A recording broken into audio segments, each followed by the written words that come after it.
Buenas tardes.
Bueno, ahí estamos terminando de permitir el ingreso a quienes están solicitando ingresar al Meet.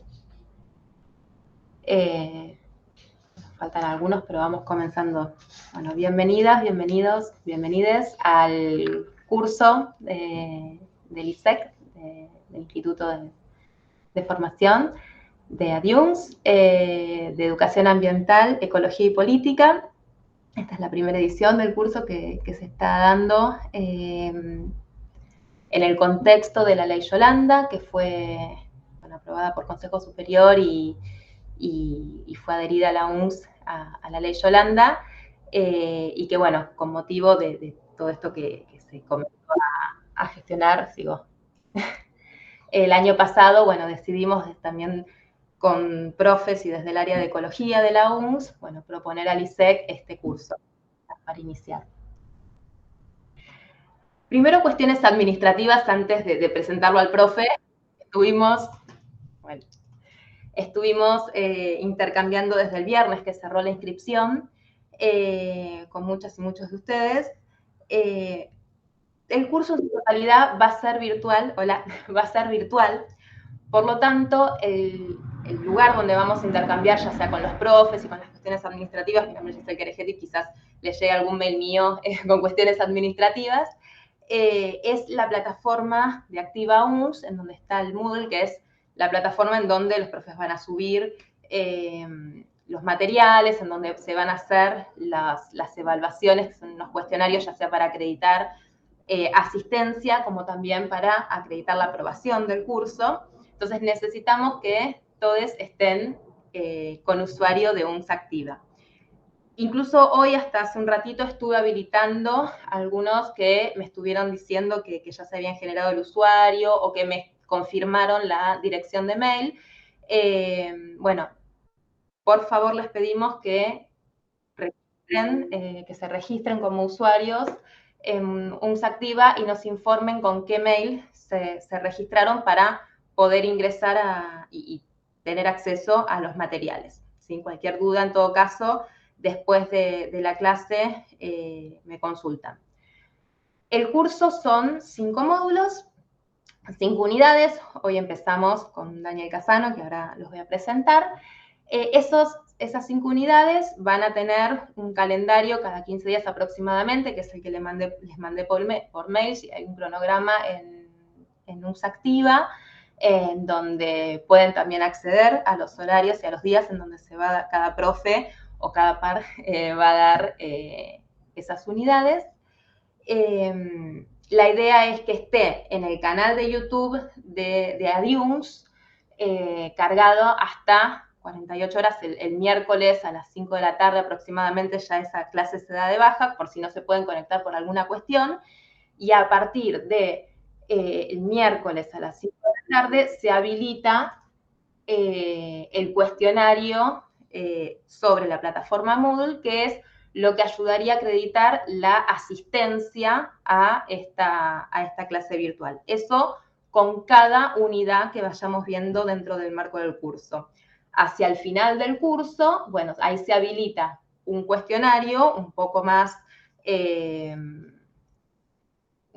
extenso, teniendo en cuenta también los materiales que están cargados en el Moodle, que eso es la evaluación final con la que van a poder acreditar la aprobación. ¿Sí?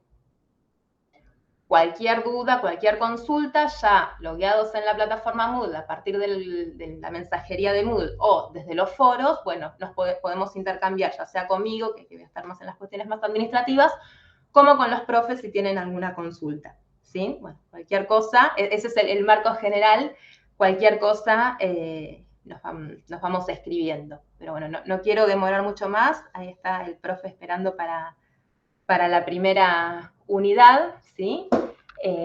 Daniel Casano, ¿por dónde está? Los cuadraditos, ahí está. Daniel Casano es abogado, es profesor de la licenciatura del Instituto del Conurbano, en particular lo tenemos dentro del área de ecología, de la licenciatura en ecología, también como profe en las materias de políticas y actores de la gestión ambiental urbana y de ecología política, y bueno, especialista en temas de gobernanza y bueno, en derecho ambiental, así que bueno, es un lujo tenerlo en esta primera clase, que bueno, él nos va a contar, las caras que me está haciendo, nos va a contar, bueno, sobre cuestiones más de ecología política. Él es quien dio el año pasado la charla de qué es la ley Yolanda, de por qué la importancia de la ley Yolanda, así que bueno, sin más preámbulos lo dejamos a Daniel, que nos cuente y que nos dé esta primera unidad y inaugure el curso. Buenas tardes para todos. Vamos a ver si podemos presentar un PowerPoint que armé. Les aviso, es medio difícil, pero de cualquier duda o intervención que quieran hacer a medida que vaya avanzando la charla pueden hacerlo y bueno, dialogamos. Igual de todos modos vamos a tratar de que quede un espacio como para poder tener intercambio después, pero si cualquier cosa que surja, está la posibilidad de interrumpir.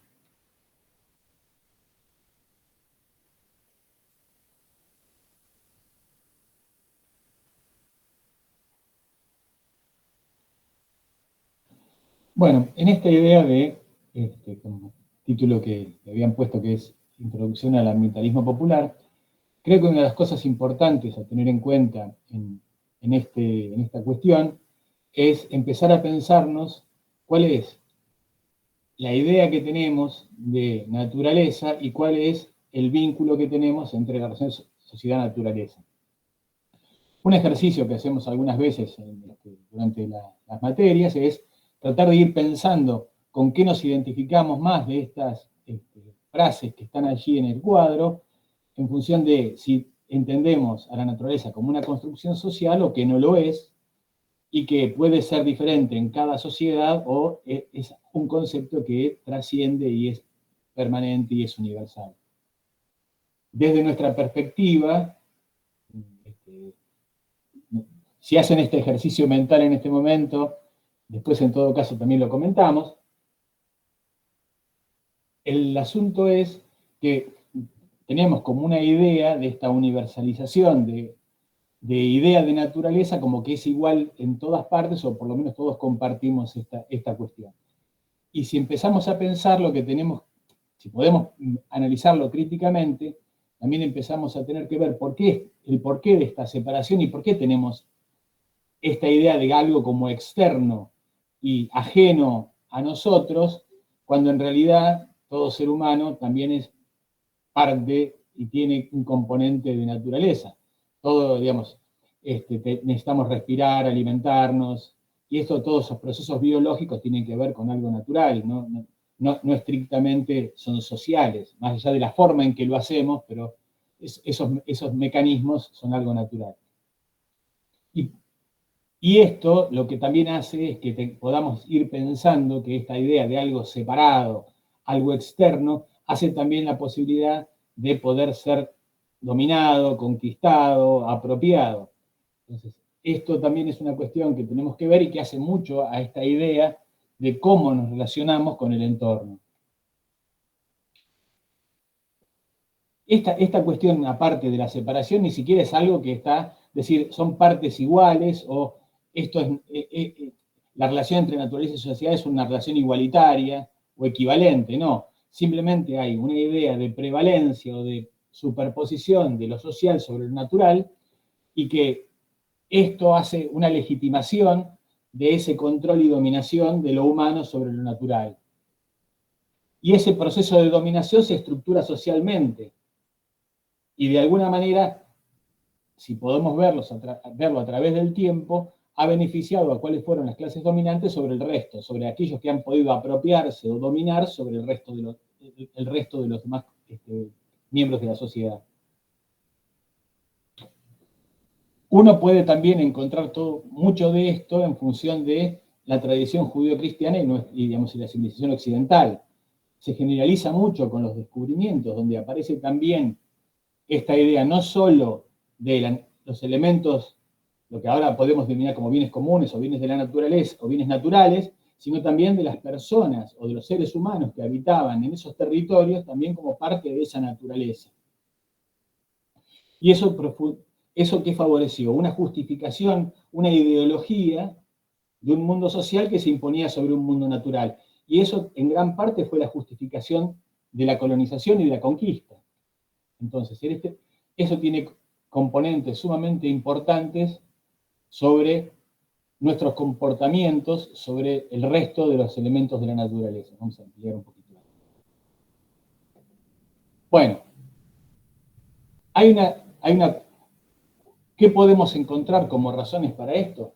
Bueno, todo aquello que yo lo escindo, lo quito de mí, lo pongo por fuera, eso permite ser cosificado, objetivado, y a partir de eso me permite apropiarlo, dominarlo, someterlo, comerciarlo. Esta idea es lo que permite que la naturaleza sea mercantilizada. A partir de transformar un objeto valorable, comercial, económicamente, me permite, digamos, intercambiarlo y utilizarlo como si fuera un objeto. Y esto, el resultado, digamos, el proceso imprescindible para hacer esto es esta división, esta dicotomía sociedad-naturaleza, transformar los seres naturales en cosas, fragmentar todo en partes, y eso me permite también controlarlo, y cuantificarlos en la realidad. Entonces, todo esto es un proceso que ha permitido esta idea y esta separación en función de la naturaleza y las cosas que hemos hecho con ella, ¿no? O hacemos. Entonces, es importante poder empezar a entender esta cuestión de esta separación, esta decisión que tenemos, como para poder empezar a entender también las cosas que suceden. También es un punto de partida para poder pensar ciertos cambios. ¿Qué modifica en parte esto? La aparición de la ecología, donde esta idea de ecosistema, el concepto de ecosistema que trae la ecología como una ciencia disruptiva que aparece en su momento, esta idea de que todos formamos parte de un sistema más amplio, donde todos los elementos están interrelacionados, que aporta una visión holística y que no se puede abstraer para el estudio cualquiera de los elementos, sino que están interrelacionados y se encuentran en interacción permanente, los elementos que lo componen. entonces ya no se puede pensar a tomar lo social como una cosa autónoma e independiente. Y esta en parte es la idea del concepto de ambiente. Digamos, por lo menos a la que apuntamos nosotros, esta idea de lo que es una interacción entre un sistema natural y un sistema social que están en permanente articulación, interdependencia, modificándose y además creciendo, modificándose y permanentemente interactuando. Arturo Escobar plantea esto, donde dice, la naturaleza solo existe en pluralidad, no hay una separación ontológica entre naturaleza y sociedad, sí en los procesos históricos, las dinámicas económicas y las prácticas culturales.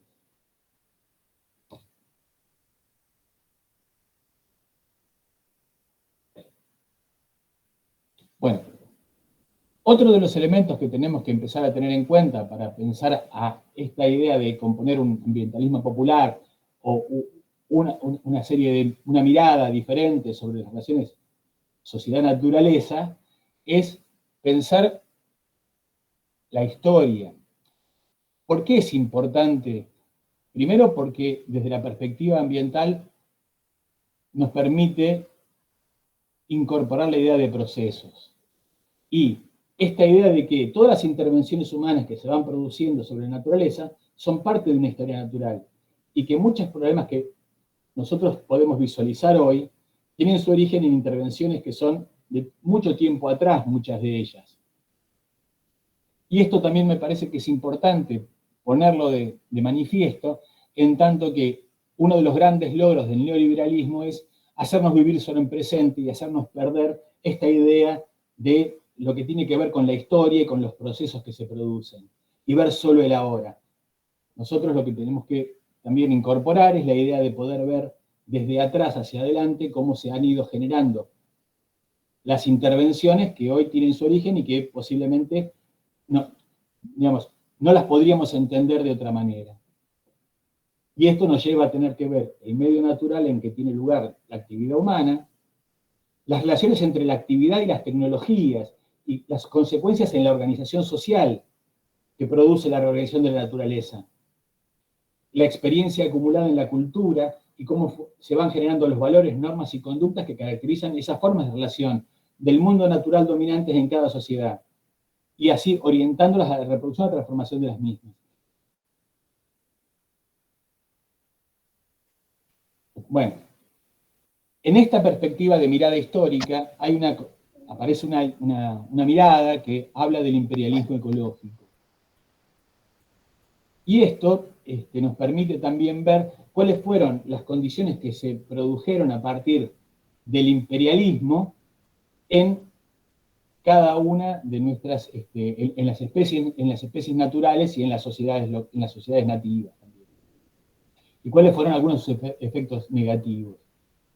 Por ejemplo, en las alteraciones o la destrucción de ecosistemas naturales. Uno puede pensar claramente cómo en ciertos lugares, en ciertos enclaves coloniales, en las islas del Caribe, por ejemplo, que fueron especializadas para la producción de determinado tipo de producción, donde a la vez se introdujeron poblaciones para esos fines.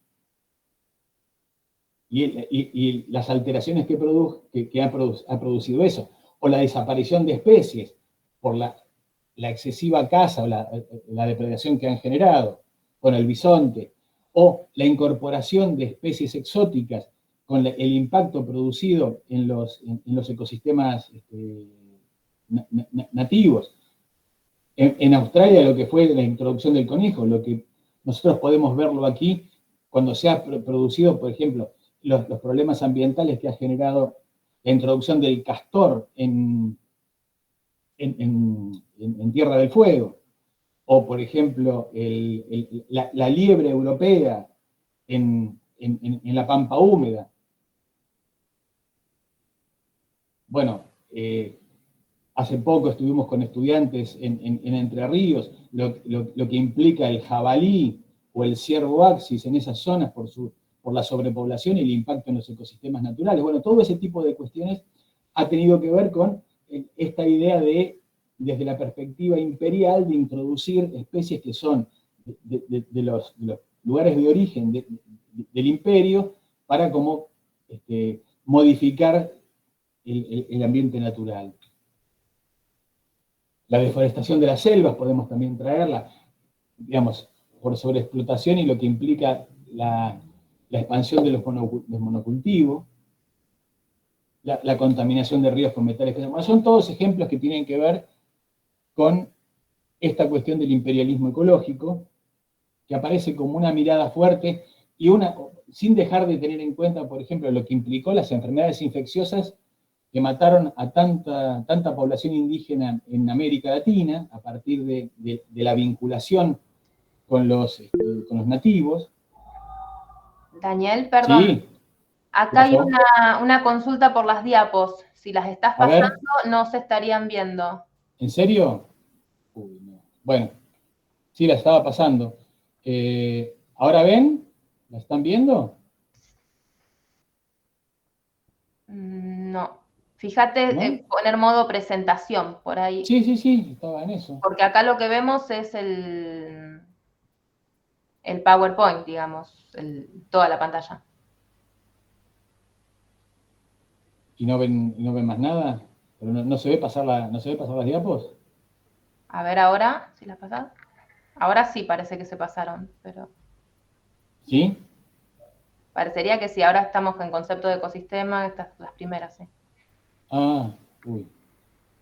Únicamente, bueno, dejo de presentar y la vuelvo a presentar. Para ver si hagamos la prueba. Si lo resolvemos así. Perdonen, ¿eh? Si querés, mientras tanto, te leo cosas que van... María de los Ángeles habla de la explotación del caucho en Amazonas o del quebracho en el NEA. Andrea León Flores... no, ella dice lo de la conexión. Y también María de los Ángeles habla de las enfermedades infecciosas, que después el resto de los comentarios tienen que ver con las diapositivas. Sí, no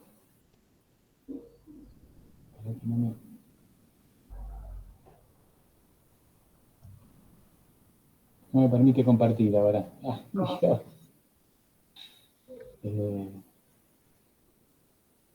Esperen, salgo y entro. A ver si te las comparto yo de acá de última vez.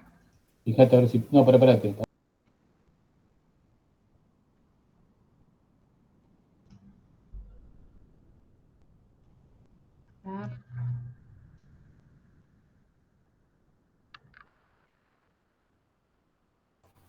Yo no dije nada porque se me cayeron unos minutos la conexión, pero sí era cierto, no se veían, no avanzaban. Sí, lo escuchaba hablar y... Sí, no avanzaban. Ahora vamos a esperar a que... Ahí se conectó de nuevo. Si no, yo tengo ya el Power abierto acá, si necesitas que lo comparta yo.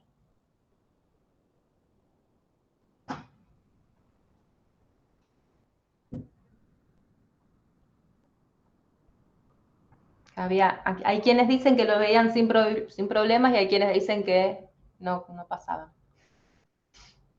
Estás muteado.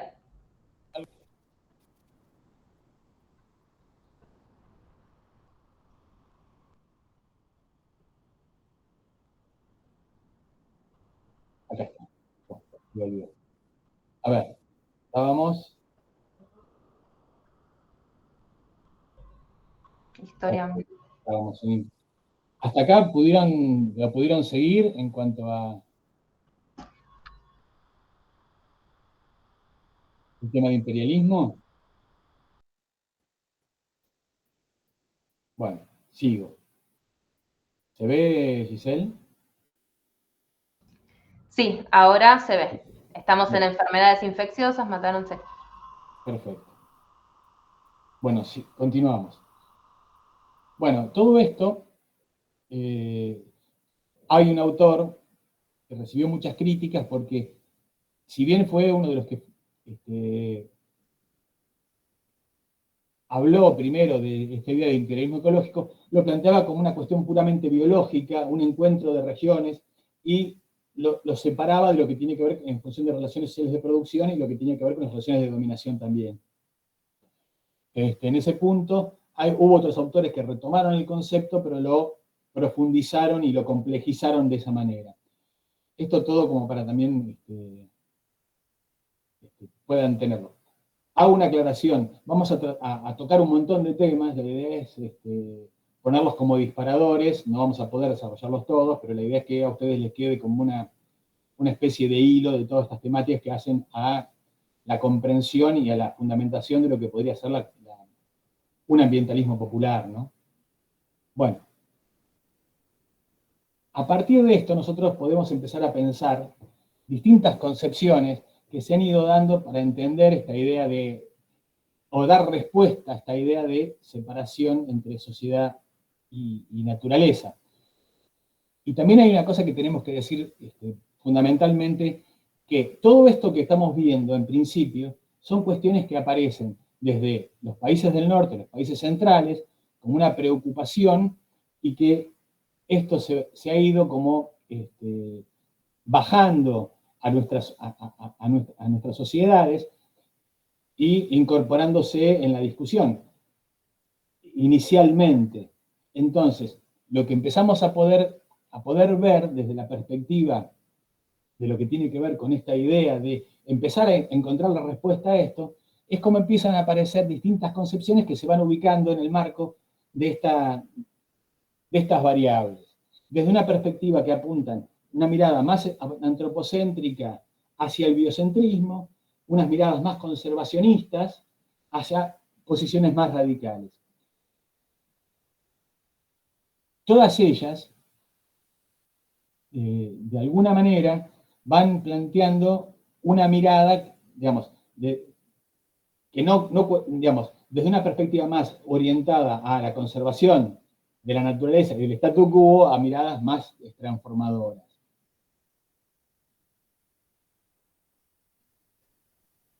Nosotros podemos encontrar en el ambiente, desde las concepciones más históricas y tradicionales, que no ha habido una preocupación importante en cuanto a la relación sociedad-naturaleza, digamos, uno podría encontrar desde las concepciones de Malthus, alguna cuestión en función de la escasez de los recursos naturales, desde el marxismo, que lo veía más bien como una cuestión vinculada a la distribución o a las relaciones de producción, a las relaciones más, las teorías sociales más antiguas, esto no aparece, y después aparecen algunas teorías sociales vinculadas a la ecología humana, al funcionalismo, de una perspectiva donde hacen un pasaje desde de las ciencias naturales aplicando conceptos de la ciencia. Esto es dicho en forma muy, muy sencilla, muy básica, y sin intentar profundizarlo mayormente. Sí me interesaba por ahí mostrarles desde la perspectiva más moderna la cantidad de distintas formulaciones que han ido apareciendo en función de poder explicar estas relaciones. Obviamente no voy a ponerme a hablar de todas y cada una porque nos llevaría muchísimo tiempo, pero simplemente comentar algunas que me parecen, desde mi perspectiva, las más interesantes o por ahí las que más han tenido influencia digamos, a nivel del medio, digamos, en función de hablar un poquito de ellas. Una de las que vamos a comentar algo es a partir de la ecología profunda, la ecología social, el ecofeminismo y algo de estas posturas neomarxistas. La ecología profunda ha tenido bastante impacto, digamos, y bastante prensa. Aparece formulada por un señor noruego, se llama Arne Naes, no sé cómo se pronuncia, pero es así, que aparece a principios de la década de 1970 y con una perspectiva sumamente radical. Es de donde aparece esta idea del biocentrismo, como oposición a las posturas antropocéntricas. ¿Y en qué se basa fundamentalmente? En que todo tipo de vida tiene un valor intrínseco en sí misma y que por lo tanto debe ser respetada. Digamos, plantea una modificación importante en función de todo lo que más o menos se venía planteando hasta ese momento. ¿Y dónde apunta? Y a creación a sistemas sociales que sean diversos, que sean compatibles con sistemas naturales, y se plantea una idea que tiene que ver con el igualitarismo biosférico. Y ellos plantean también que los ecosistemas son sumamente complejos y que posiblemente nunca los humanos lleguen a comprenderlos integralmente. Pone mucho énfasis en la protección del planeta, la preservación de los sistemas ecológicos, y donde todos, el hombre incluido, tienen el mismo valor. El planteo de la ecología profunda es que es un movimiento donde no tiene que ver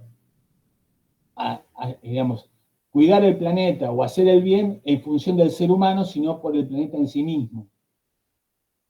Y la idea no es solo estabilizar la población humana, sino también reducirla. En esto hay todo un planteo malthusiano en cuanto a reducir la población a un mínimo que sea sostenible, en cuanto a la capacidad del planeta, y también hay una cuestión vinculada con eso. Y él decía que pienso que no necesitaríamos tener más de 1.000 millones de personas para tener la variedad de culturas que teníamos hace 100 años. O sea, hay una cuestión en eso también que apunta a la reducción de la proliferación de personas en el mundo, en el planeta. Otra teoría que me parecía importante, otra de estas formulaciones que me parecían importantes, es la de la ecología social, que en alguna medida, que la formula Murray Bookchin en alguna medida como oposición o para oponerse a la ecología profunda. Murray Bookchin, desde la perspectiva del anarquismo, él cuestiona fuertemente la idea de jerarquía en función de esto. Y él dice que la naturaleza es una precondición para el desarrollo, que las afinidades entre naturaleza y sociedad son mucho más activas de lo que nosotros podemos admitir. Hay una oposición fundamental a plantear centricidades, donde él dice que si en definitiva hablar de biocentrismo es también poner otra cosa en el centro y reproducir el mismo esquema jerárquico y de dominación. Cuestiona la idea de orden en función de cuál está, digamos, ambos sistemas, natural y social, cuál está en prevalencia. Y él dice que esta idea de romper entre, digamos, orden y jerarquía no rompe la asociación entre naturaleza y sociedad. De Bookchin es interesante, sobre todo acá, de Bookchin aparece sumamente... ¿Qué pasó? Es interesante esta idea. Él tiene formulaciones muy importantes a lo largo de toda su bibliografía, donde va planteando permanentemente este tipo de cuestiones. No es un autor tan conocido, pero es muy interesante las cosas que plantea, lo recomiendo. Desde el neomarxismo hay 4 autores importantes que han hecho formulaciones, digamos, de interés. Barry Commoner es uno, ya en 1971 había planteado la idea de ecosocialismo, que en su momento fue bastante difundida, digamos, digamos, quienes andaban en estas temáticas.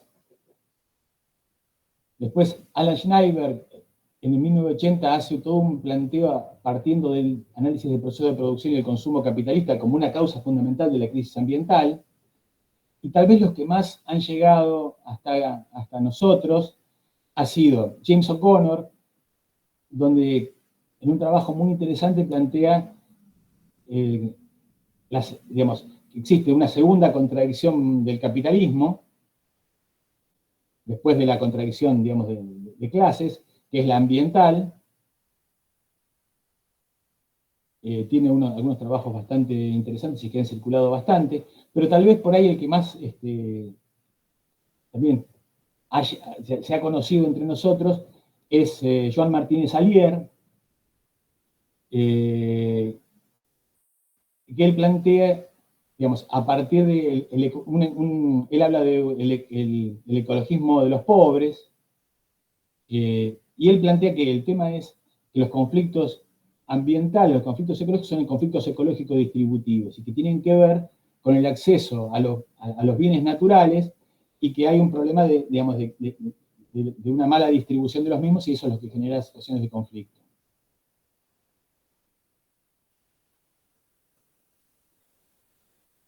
Bueno, todo esto, de alguna manera, son temas que aborda la ecología política. La ecología política es, en principio, una disciplina relativamente nueva, que es parte de las hibridaciones disciplinarias que fue generando la aparición de la ecología y de alguna manera vinculándose con con distintas ramas de la ciencia y generando estas disciplinas afines. ¿Y ¿y cuál es el campo de la ecología política? Bueno, precisamente, cómo, digamos, la naturaleza es construida, sistematizada socialmente y simbolizada, y cómo eso, en principio, son materia de conflicto. Y también pone en cuestión esta idea de cómo la sociedad y la ciencia inventan nociones de naturaleza y lo que son considerados problemas ambientales. Y cómo esto a la vez tiene implicaciones políticas. Básicamente, cómo estas cuestiones tienen que ver con el poder y la distribución en la sociedad de los bienes de la naturaleza.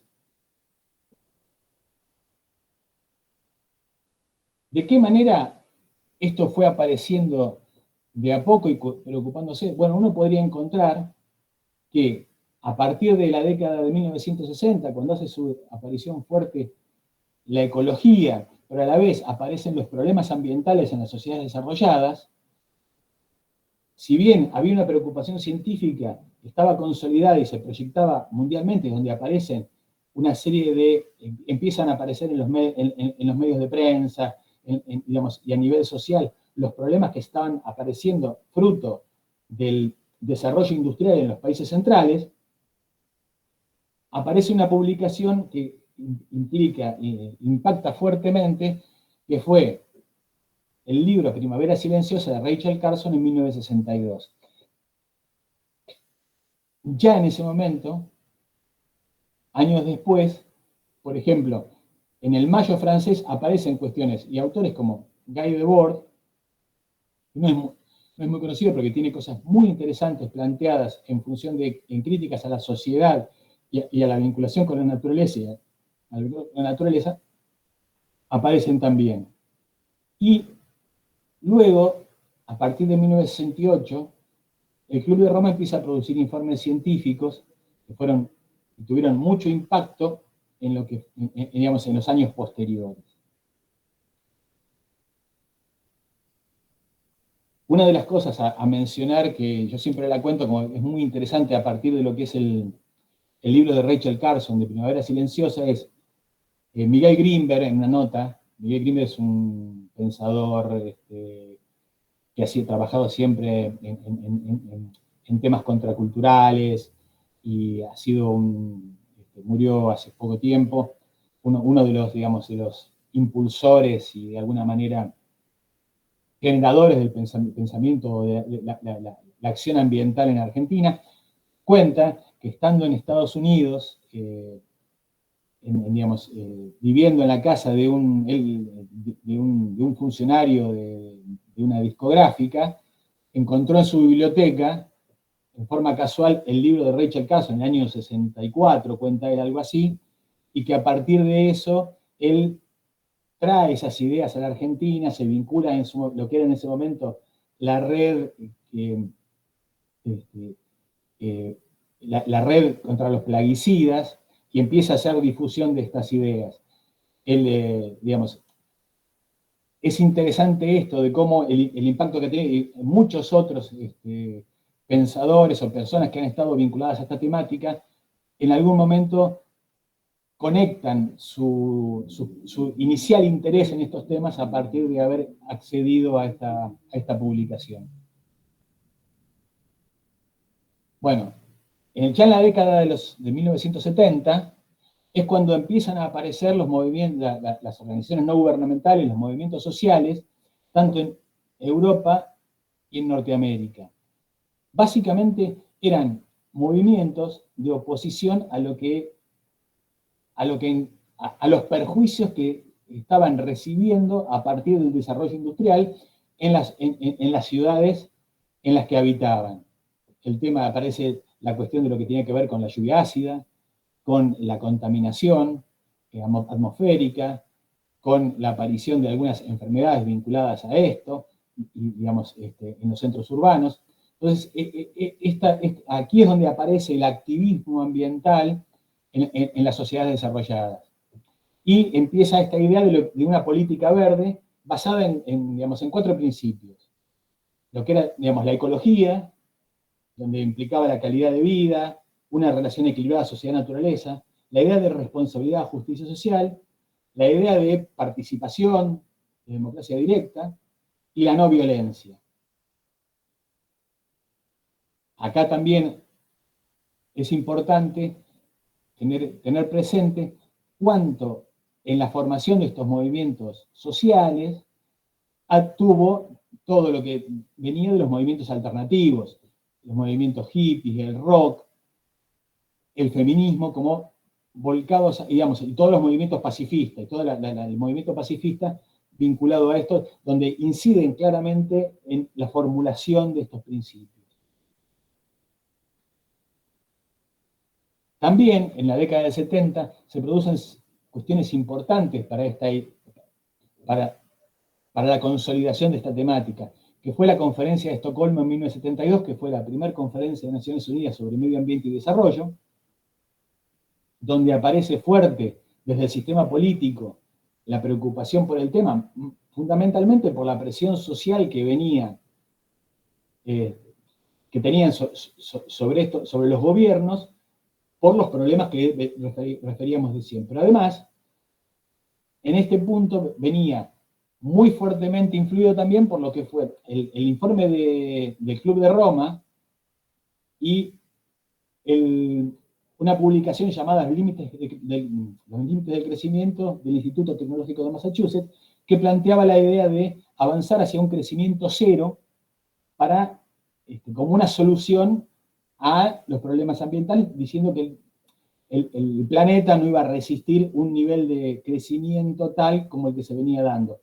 Y ahí en la Conferencia de Estocolmo se ve claramente la contraposición entre los países desarrollados y los subdesarrollados en función de esta idea de crecimiento cero que los países subdesarrollados veían como algo que los perjudicaba seriamente en función de poder alcanzar niveles de desarrollo como los países centrales. Y aquí es donde, a partir de este momento, es donde empieza también, sobre todo en los países centrales, a aparecer instancias estatales de gestión del ambiente, donde empiezan a crearse distintos espacios de gestión a nivel de las estructuras estatales, administrativas estatales. Y una de las creaciones también es el Programa de Naciones Unidas para el Medio Ambiente. De Naciones Unidas, digamos, el programa, el PNUMA.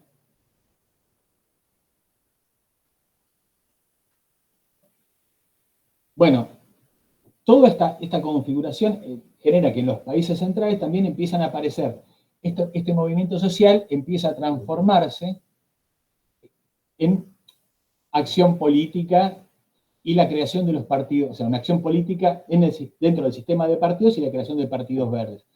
El más importante, digamos, que en su momento generó como la mayor atención fue el Partido Verde Alemán, que fue el primero que logró representación parlamentaria y que a partir de esto, obviamente entró luego en una cantidad de debates importantes en función de su institucionalización, en cuanto a mantener un perfil movimentista, a transformarse en un partido con estructura tradicional. Bueno, eso a lo largo del tiempo, después decantó en otras cosas que no vienen a cuento ahora, serán para otro momento, pero eso fue muy interesante, digamos, la discusión que se dio a partir de esta idea de el movimiento social transformado en partido y la discusión que se generó interiormente entre los sectores más radicales y los más conservadores, digamos. Pero eso fue como bastante fuerte e interesante. Y que después se fue replicando en otros lugares, con distintas matices.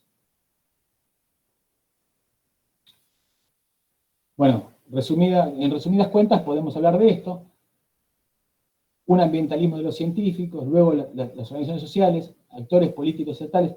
En los 80, una cosa muy importante y que me parece que marca un antes y un después en la discusión política, desde los movimientos sociales, fue la aparición del informe Brundtland, que se llamó Nuestro Futuro Común. Para los que no saben, bueno, el informe Brundtland fue un informe encargado por Naciones Unidas a una comisión dirigida por quien había sido primer ministra de Noruega, Gro Harlem Brundtland, y con un señor canadiense, Maurice Strong.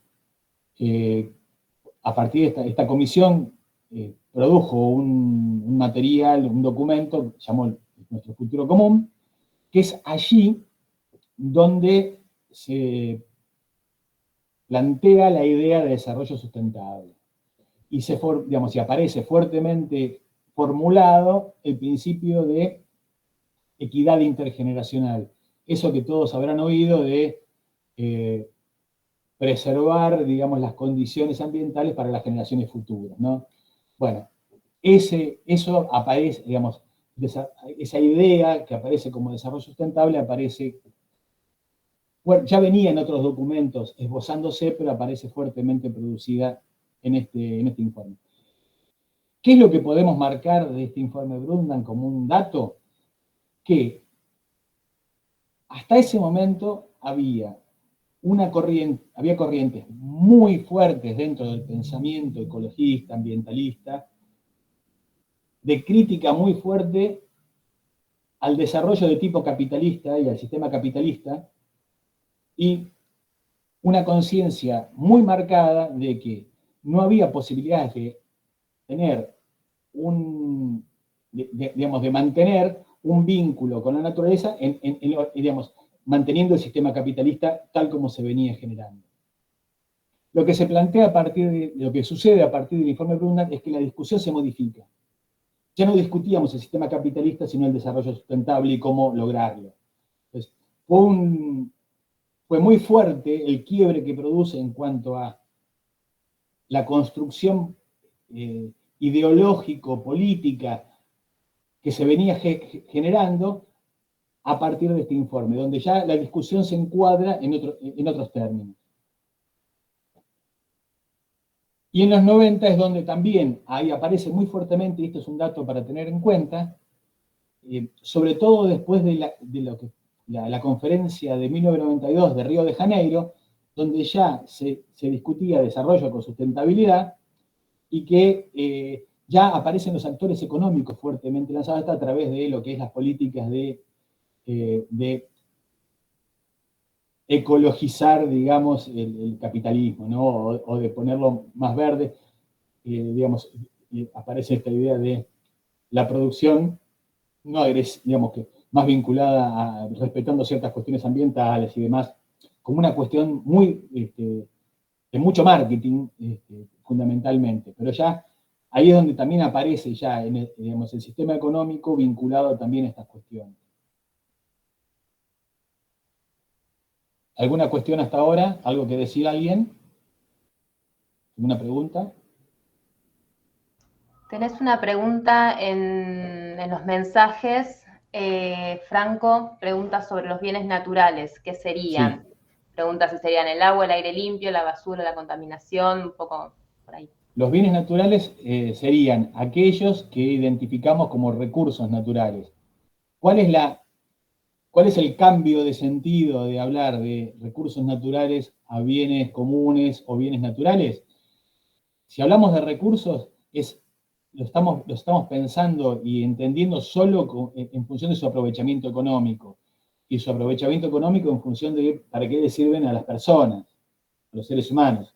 Si yo los pienso a partir de bienes naturales, los pienso a partir de su propia esencia, en definitiva, su función dentro del sistema natural, y que valen por sí mismos, no por la posibilidad de un aprovechamiento económico o una valorización económica que yo pueda hacer de ellos. ¿Quedó claro? Exactamente, serían bienes naturales comunes. porque en definitiva tendrían que estar disponibles para todos. Y aquí, bueno, una frase que los que cursan conmigo, han cursado conmigo lo saben. Siempre tenemos que tener presente esto. Cuando hay apropiación, hay exclusión. Cuando yo me apropio de algo es porque excluyo a otros de que puedan acceder. Y eso hay que tenerlo siempre presente. Entonces, cuando hay apropiación, exactamente. No verlos como recursos, sino como bienes disponibles para todos. Pensaba, El agua, el aire, el suelo. Claro, pensaba que al verlos como recursos son utilizables, al verlos como bienes naturales los podemos compartir, son bienes comunes, como un paisaje. Y cumplen una función básica dentro de cada ecosistema. Sí. Y no son apropiables. Valen no porque hay una tecnología que me permite aprovecharlo, sino porque cumplen una función. Exactamente. Y que en definitiva sostiene la vida, aunque no sean seres vivos. ¿Seguimos?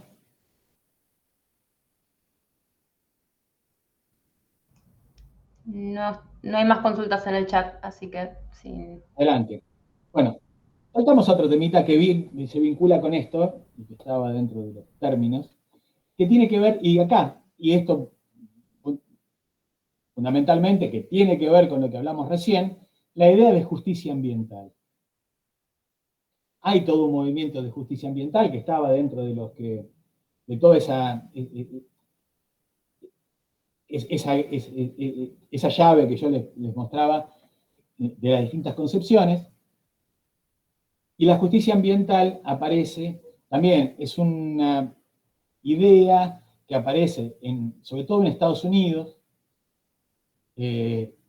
se combina con otra propuesta que es la de racismo ambiental, y que fundamentalmente tiene que ver con esto, como en la desigualdad en la distribución espacial y social de quiénes son los que reciben los beneficios o los impactos ambientales negativos, tanto de las políticas públicas como de la apropiación de los recursos naturales.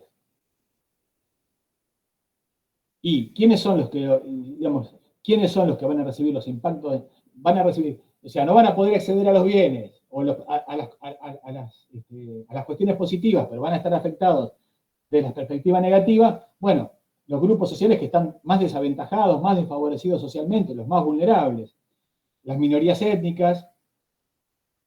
¿Y por qué? Y porque son los que van siendo siempre empujados o expulsados de sus lugares originarios o empujados a vivir en lugares no aptos o más desfavorables, o más cercanos a sitios contaminados. Entonces, esto es planteado como una cuestión de justicia, de desigualdad, en función de el acceso a los beneficios o la exposición a los impactos negativos ambientales. Como les decía, nació en Estados Unidos a fines de los 70, desde el movimiento por derechos civiles. Inicialmente apareció como racismo ambiental. Esto aparece desde una lucha de una población, de un barrio que estaba cercano a un basural, y una población negra que vivía cercana a un basural, y esto fundamentalmente empezó a generarse a partir de allí. Se basa en estas ideas. Tiene que ver el abanderado, digamos, quien más ha formulado esto es un señor llamado Robert Goulart. Tiene una actualización pública y se vincula con distintos movimientos sociales. Uno es el anticontaminación, con luchas, digamos, del ámbito académico vinculadas a esto, con la lucha de indígenas americanos también, expulsados de sus lugares ancestrales, el movimiento obrero y ecologistas tradicionales.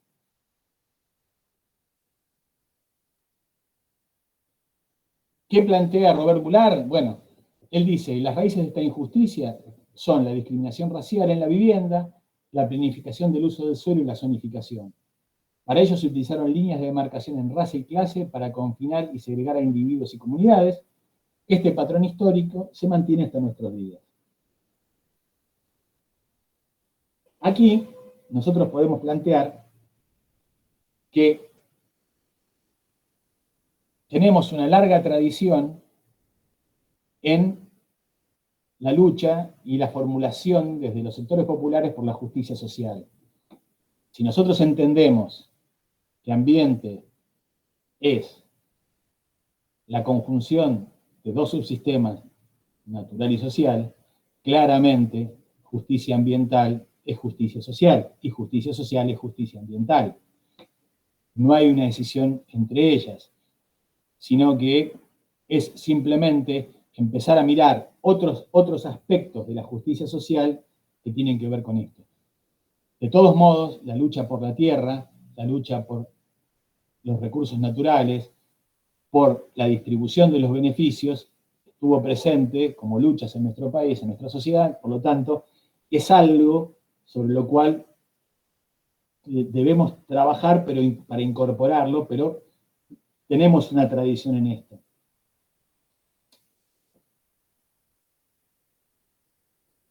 Bueno, me quería detener, cuando hablábamos hoy, en otro de los fenómenos en cuanto a la formulación, que es el ecofeminismo, y que aparece también como una confluencia de distintos movimientos sociales, desde el movimiento feminista, el pacifista y el ecologista, es un poquito posterior, finales de la década de los 70 y principios de los 80.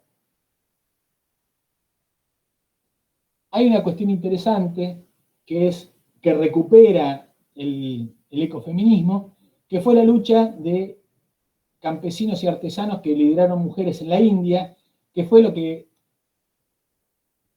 todos habremos escuchado alguna vez, me voy a encadenar al árbol. Bueno, esto viene del movimiento chípico, que fue una protesta antiquísima en la India, de que miembros de una comunidad se abrazaron a los árboles y, bueno, perdieron sus vidas tratando de salvarlos.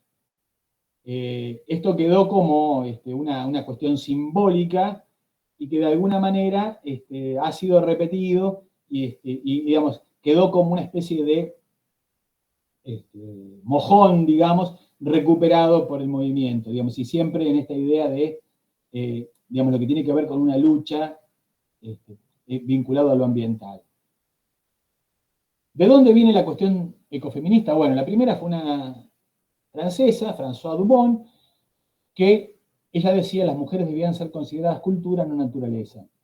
Ella recupera valores, aspectos de las mujeres, diciendo que son una necesidad vital para la existencia de la humanidad.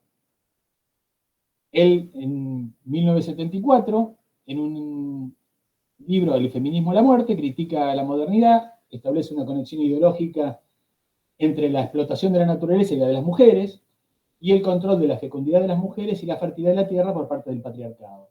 Entonces empieza como a plantear esta vinculación.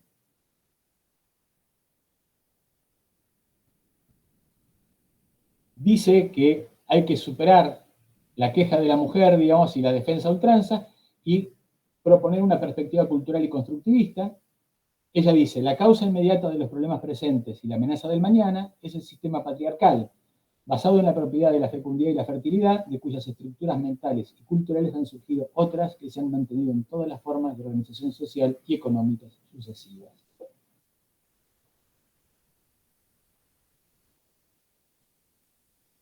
Él dice, no es válido identificar mujer con naturaleza y exaltarla por la maternidad. Hay una tarea propia frente a la crisis ecológica que solo podrá realizar en tanto busque su autonomía y la autodirección de su destino. En tanto no siga quejándose exclusivamente de su pasado de esclava y tenga ojos para la situación del mundo y la injusticia generalizada que impera en él. El ecofeminismo se estructura a partir de una postura ética radical, la autoconstrucción de la mujer a partir de la ampliación de la justicia en un mundo igualitario y unido con la naturaleza. Dice que hay un ethos feminista ecoético. Pero como en todo, existen algunas vertientes en el ecofeminismo. Hay algunas más vinculadas a una cuestión esencialista, naturalista, y otra constructivista radical, que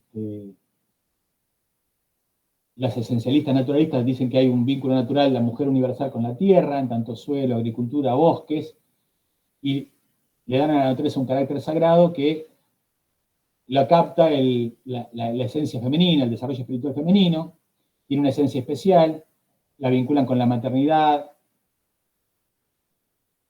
Esto es un poco, afirma la diferencia entre los dos sexos y géneros, sin embargo, afirma la igualdad de todos los seres vivientes.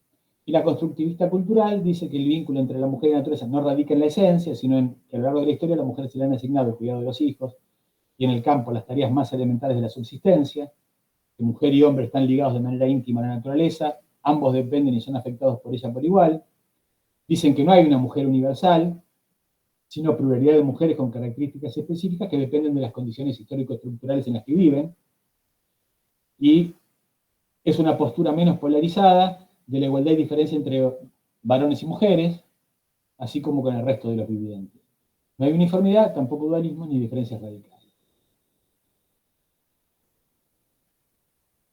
La constructivista cultural, bueno, hay una referente, es una señora que se llama Ministra King, y de las esencialistas naturalistas podemos mencionar a Vandana Shiva, que es bastante conocida por aquí. Si bien es anticolonialista, digamos, porque ella dice, Vandana Shiva, que no es el macho el que oprime a la mujer, sino el hombre blanco conquistador, o sea, lo vincula más con la cuestión de la conquista y el colonialismo y el imperialismo, y no con el hombre en sí mismo, ¿no? Digamos, cualquier hombre. Una de las más pensadoras importantes, más recientes, es Karen Warren, que dice que las principales opresión y división fueron del varón hacia la mujer, que fueron después hacia otros débiles, y de ahí surgió el afán de colonizar, que hay un carácter secundario y primario, y que el eje está en el patriarcado y no en la colonización, en clara oposición a, digamos, como veíamos recién, a lo que planteaba Vandana Shiva, ¿no? Él dice que el patriarcado se consolidó como un marco conceptual opresivo, que organiza todos nuestros valores y concepciones de la jerarquía entre superiores, hombres fuertes y dominantes, e inferiores, la mujer y todos los otros débiles, y que el patriarcado es un sistema que impone la lógica de la dominación hacia todos los seres que no son fuertes, poderosos ni dominantes, incluida, por supuesto, la naturaleza, que para nada busca el poder, o sea, que es la que menos voz tiene. Entonces, podemos pensar en un ecofeminismo radical y un ecofeminismo político también.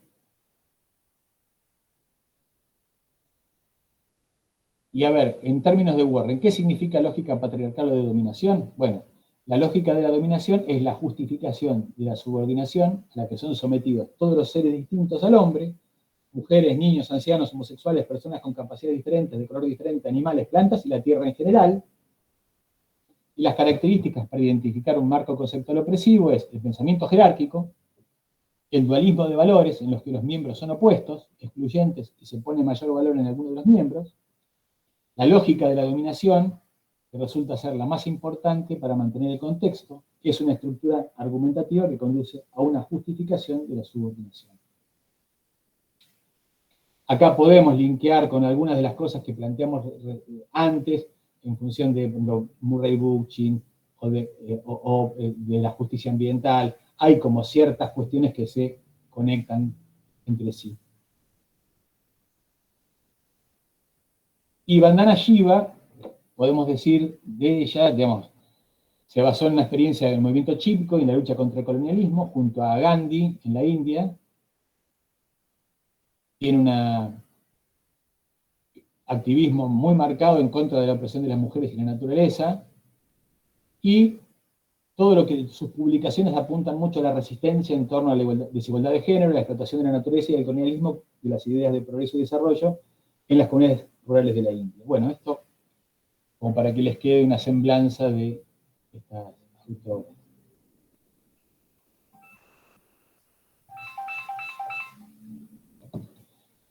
Bueno, esto no importa. Bueno, tenemos después alguna cuestión con esto que vimos, como para saltar, hacer este cambio. ¿Alguien que quiera hacer algún aporte o decir algo? Bueno, lo vemos después. Bueno, ¿cómo llegamos acá? A partir de todo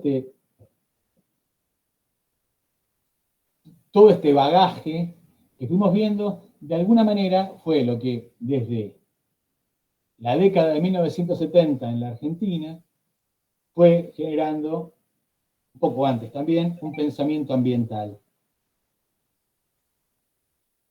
Que obviamente tuvo diferentes manifestaciones, desde grupos más orientados a la conservación de espacios naturales o de especies, a aquellos que fueron incorporando otro tipo de mirada más holística, más comprensiva de las vinculaciones entre esta idea ambiental, sociedad-naturaleza.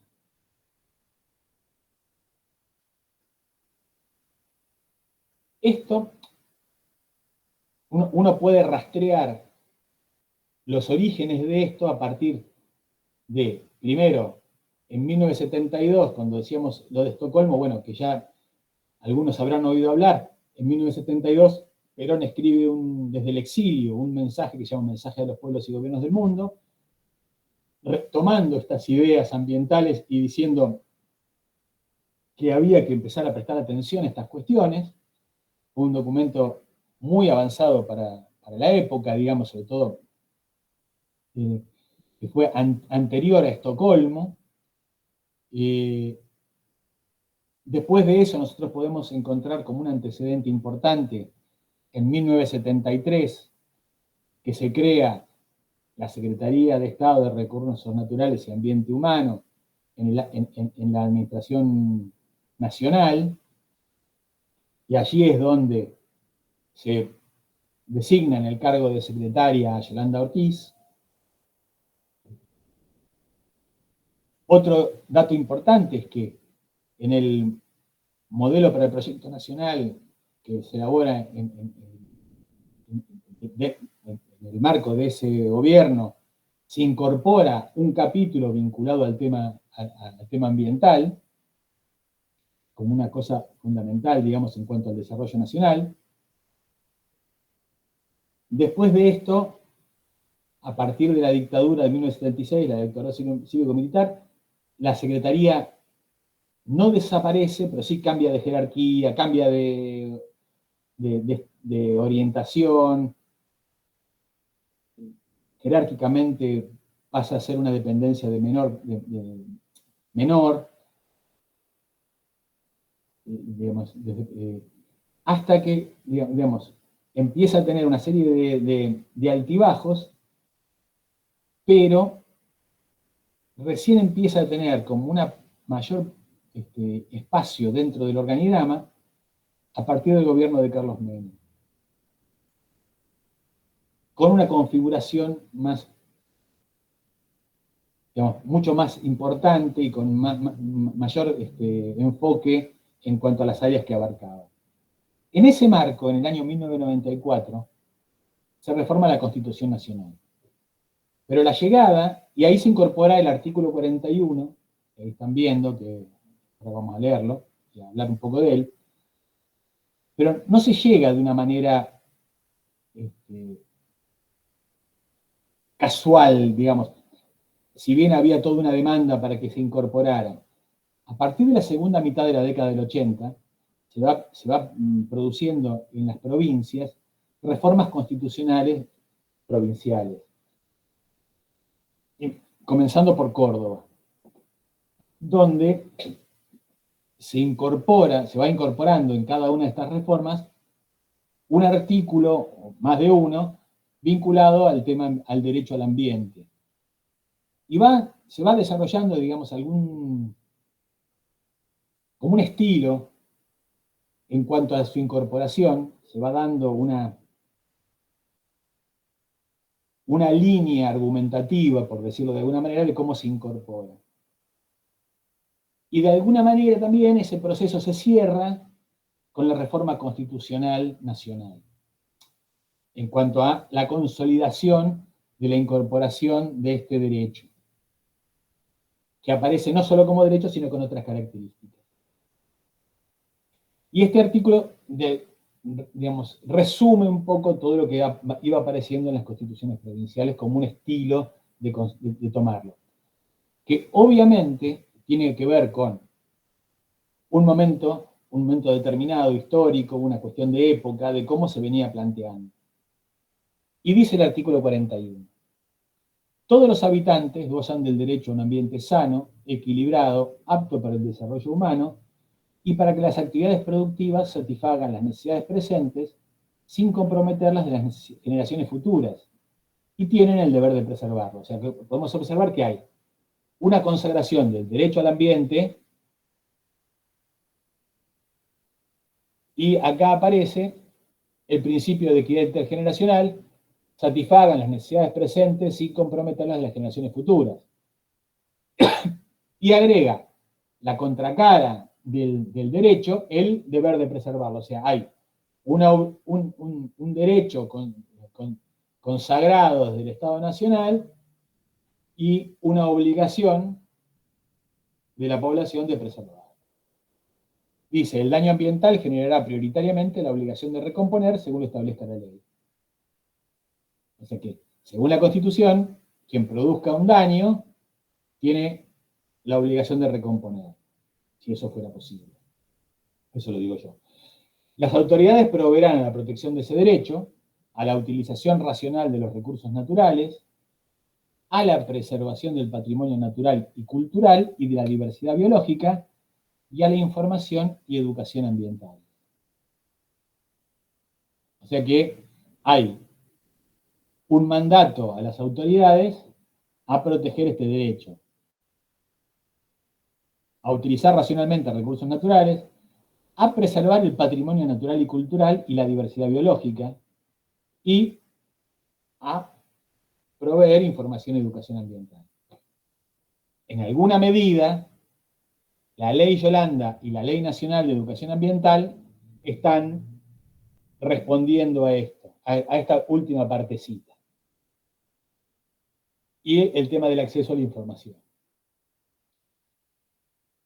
Dice también que corresponde a la Nación dictar las normas que contengan los presupuestos mínimos de protección y a las provincias las necesarias para complementarlas sin que aquellas alteren las jurisdicciones locales. Este párrafo se corresponde con las leyes que se fueron dictando a nivel nacional de presupuestos mínimos, la General de Presupuestos Mínimos de Aguas, de Residuos, que esto siempre me llamó la atención, de la disposición de los envases que contenían agroquímicos. No tenemos una ley de presupuestos mínimos de uso de agroquímicos, sí, pero de la disposición de los envases. Pero bueno. Y aquí tenemos después el último párrafo del artículo, que habla de se prohíbe el ingreso al territorio nacional de residuos actual o potencialmente peligrosos y de los radioactivos. Este último párrafo se vincula con una cuestión muy crucial que existía en ese momento, que era, se había aprobado el Tratado de Basilea en cuanto a la disposición de residuos peligrosos, pero a principios de la década de los 90, los países centrales se estaban deshaciendo de sus residuos tóxicos, enviándolos, tóxicos y no tan tóxicos, enviándolos a los países subdesarrollados. De hecho, hay países de África que han recibido toneladas y toneladas y toneladas de residuos peligrosos, tóxicos, para ser usados como, para disponerlos en su territorio, sin ningún tipo de infraestructura como para tratarlos, sino simplemente disponerlos allí. En Argentina ingresaron cantidades enormes de residuos peligrosos en ese entonces, que muchas veces ni siquiera los contenedores eran retirados del puerto, quedaban allí, abandonados. Este párrafo apunta a eso y a la aplicación de un principio básico en lo que es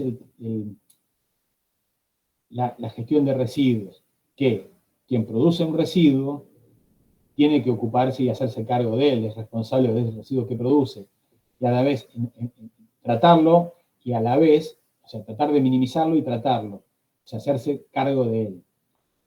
Y también apuntaba a otra cuestión vinculada a la cuestión del ingreso de residuos radioactivos a la Argentina, que se correspondía con un viejo proyecto existente en la Comisión de Energía Atómica, que era la de habilitar un espacio que iba a estar ubicado en Chubut para la disposición de residuos radioactivos. Y en aquel entonces no circulaba la idea, que se le había ocurrido a alguien, de que era un excelente negocio proponerle a otros países que no tenían qué hacer con muchas centrales nucleares, que los mandaran para acá, que acá generosamente íbamos a recibirlos con mucho cariño y los íbamos a disponer en algún lugar. Esta cláusula apuntaba a prohibir eso, y de hecho tuvo aplicaciones concretas con posterioridad en casos bien puntuales. Ahí, Daniel, perdón, tenés dos intervenciones en línea con esto que estabas comentando. María de Los Ángeles, Córdoba, habla de que en los 90, cuando estabas hablando del artículo 41, que en los 90 habla de los desmontes en el bosque chaco salteño para monocultivo de soja, va en contra de este artículo, y Elibor habla de que cuando estabas hablando del ingreso de residuos, que menciona la Ley General de Ambiente y los agregados, que está todo relacionado. Son dos intervenciones. Claro. El tema el tema de la soja y el monocultivo empieza a partir del 96. O sea, en el 96 es cuando se aprueba, digamos, el paquete tecnológico que tenía que ver con la soja transgénica y la aplicación de los de los químicos asociados, digamos, los plaguicidas asociados a la soja resistente a ellos. Es allí donde, digamos, el tema de la deforestación para lo que se llamaba la ampliación de la frontera agropecuaria viene de arrastre.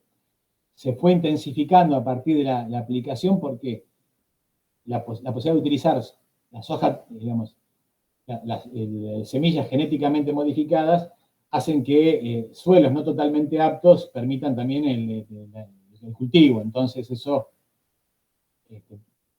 la búsqueda de tierras baratas para poder utilizarlas y ampliarlas para cultivar, hace eso, generó eso. Sí, digamos, de todos modos, también se corresponde con lo que tiene que ver con la ley de protección, digamos, la ley de presupuestos mínimos de la protección de bosques nativos, pero bueno, eso tiene para otro lado.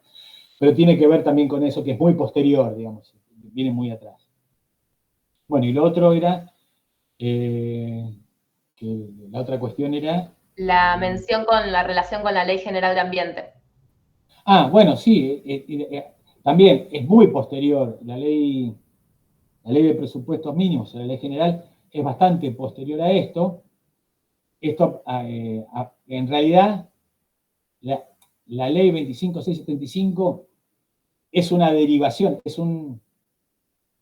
es una derivación de estos presupuestos mínimos que marca la Constitución, y es bastante posterior, es de unos cuantos años después. Y lo que hace esa Ley General de Ambiente es dar una cantidad de pautas y de principios básicos para lo que, digamos, tanto para todas las jurisdicciones. Hay un problema con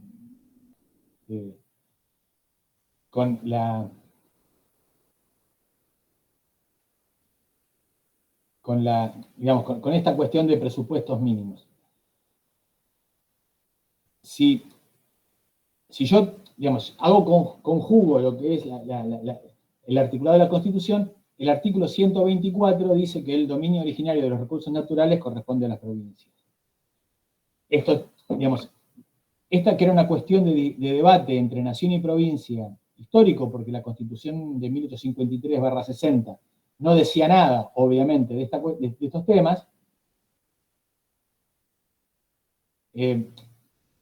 A partir de eso queda claro que los recursos naturales son las competencias de las provincias. Por lo tanto, estas leyes de presupuestos mínimos que dice la Constitución, digamos, el artículo 41, no serían, digamos, obligatorios, entre comillas, para las provincias. Ahí aparece toda una cuestión de interpretación que hubo, les digo, esto en 1994, cuando salió la Constitución, durante los años posteriores hubo bastante debate de cómo entender esto, porque en realidad este párrafo es una copia de España, digamos, que tiene que ver con las autonomías que tienen otras competencias, digamos, tienen otra articulación distinta que lo que es el federalismo nuestro.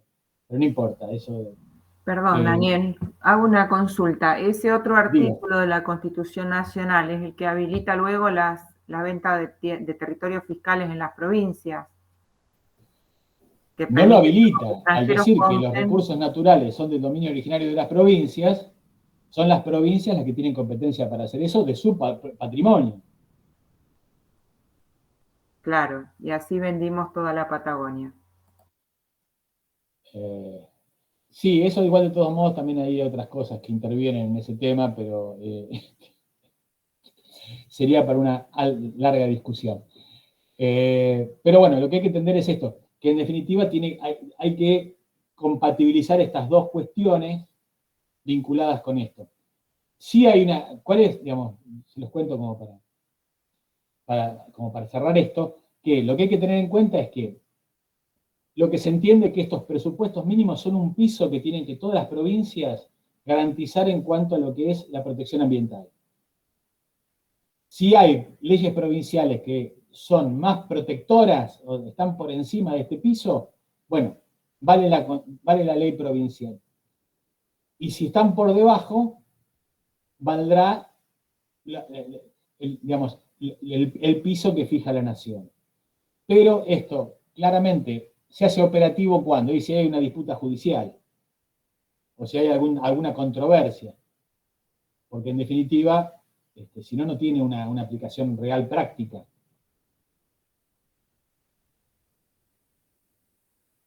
¿Se entendió?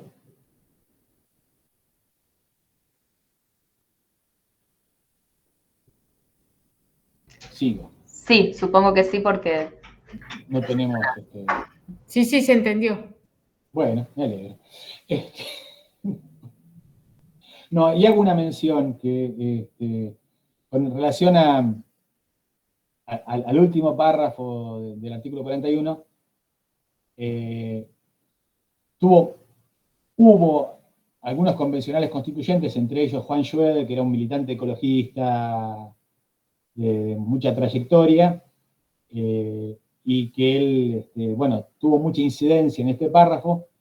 Él falleció hace unos años, bueno, él dejó delegado un libro vinculado a toda la cuestión de la energía nuclear en Argentina, que hace poquito hicimos una presentación dentro de la universidad, paso el aviso, digamos, como una especie de pequeño recordatorio a esta cuestión, digamos, de lo que fue su intervención, no solo, digamos, dentro de la Convención Constituyente, sino en otros ámbitos.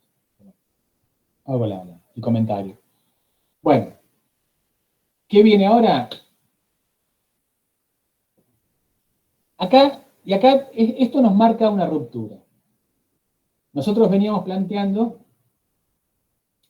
que, en gran medida, toda la cuestión que nosotros veníamos hablando de las concepciones, de la cuestión bien fuerte de lo que tiene que ver con la separación sociedad-naturaleza, nos venía de las sociedades centrales, de las sociedades del norte, que históricamente, sea por los vínculos coloniales, sea por la influencia cultural, habíamos venido incorporando.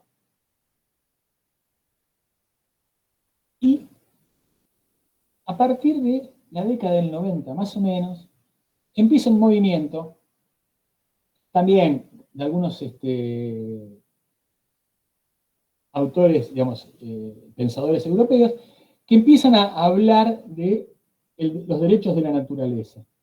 Desde una perspectiva, obviamente, más antropocéntrica, podríamos decir, o más desde la cultura occidental. Uno de ellos, que lo traigo a mención, es un autor que se llama François Host, que tiene un libro que se llama Naturaleza y Derecho, digamos, que plantea el tema de los derechos de la naturaleza, y que plantea que dice, es a la vez crisis del vínculo y crisis del límite. Una crisis del modelo de naturaleza, sin duda, y crisis del vínculo, porque ya no vemos qué es lo que nos une a los animales, a los seres vivos, a la naturaleza. Crisis del límite, porque ya nos vemos qué nos distingue de ellos.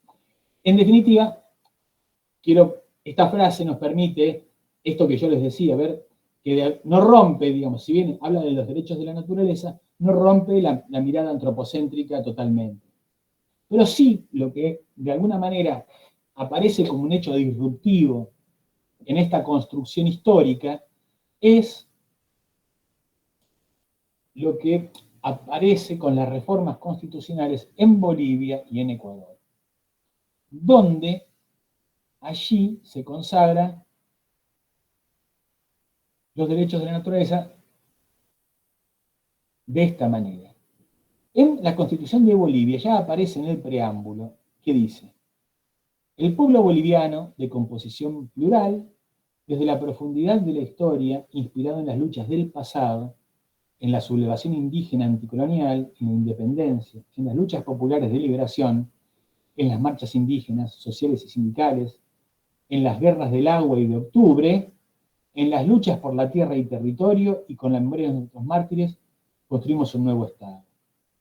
Cumpliendo el mandato de nuestros pueblos, con la fortaleza de nuestra Pachamama, y gracias a Dios refundamos Bolivia. De allá hay una mirada diferente, donde aparece incorporada la tierra, la cuestión social, lo indígena, la Pachamama. Y luego, cuando habla de los derechos sociales y económicos, aparece el derecho al medio ambiente. Y dice: las personas tienen derecho a un medio ambiente saludable, protegido y equilibrado. El ejercicio de este derecho debe permitir a los individuos y colectividades de las presentes y futuras generaciones, además de otros seres vivos, desarrollarse de manera normal y permanente. Acá es interesante porque si bien recupera esto que hablábamos del principio de equidad intergeneracional, hablar de las presentes y futuras generaciones, incorpora a los demás seres vivos. Y plantea una especie de acción popular donde dice: cualquier persona a título individual o en representación de una colectividad está facultada para ejercitar las acciones legales en defensa del derecho al medio ambiente, sin perjuicio de la obligación de las instituciones públicas de actuar de oficio frente a los atentados contra el medio ambiente.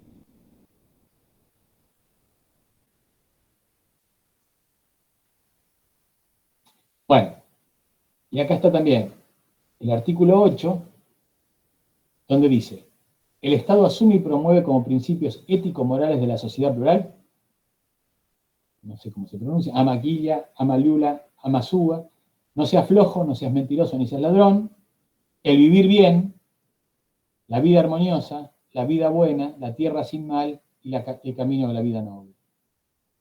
Y dice: el Estado se sustenta en los valores de unidad, igualdad, inclusión, dignidad, libertad, solidaridad, reciprocidad, respeto, complementariedad, armonía, transparencia, equilibrio, igualdad de oportunidades, equidad social y de género en la participación, bienestar común, responsabilidad, justicia social, distribución y redistribución de los productos y bienes sociales para vivir bien. O sea que incorpora esta idea del buen vivir y lo vincula con una serie de principios y valores.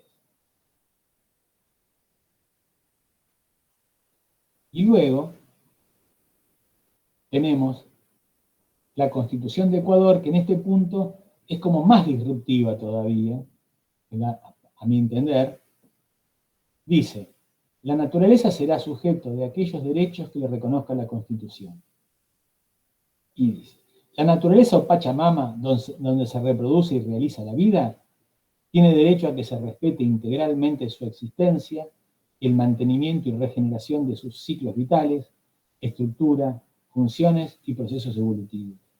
Toda persona, comunidad, pueblo, nacionalidad podrá exigir a la autoridad pública el cumplimiento de los derechos de la naturaleza. Para aplicar e interpretar estos derechos se observarán los principios establecidos en la Constitución en lo que procede.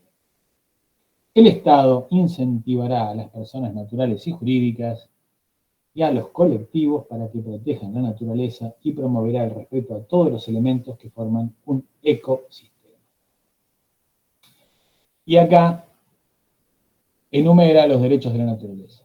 Y dice, la naturaleza o Pachamama, no, esto yo acabo de leer, acá está, el 72, dice, la naturaleza tiene derecho a la restauración.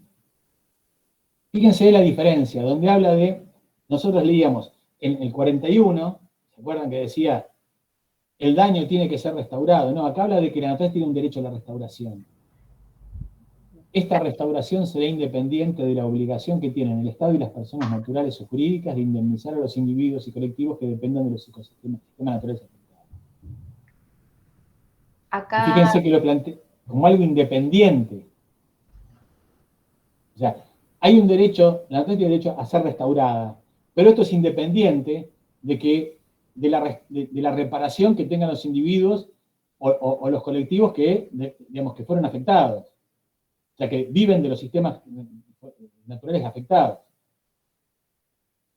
En los casos de impacto ambiental grave o permanente, incluidos los ocasionados por la explotación de los recursos naturales no renovables, el Estado establecerá los mecanismos más eficaces para alcanzar la restauración y adoptará las medidas adecuadas para eliminar o mitigar las consecuencias ambientales nocivas.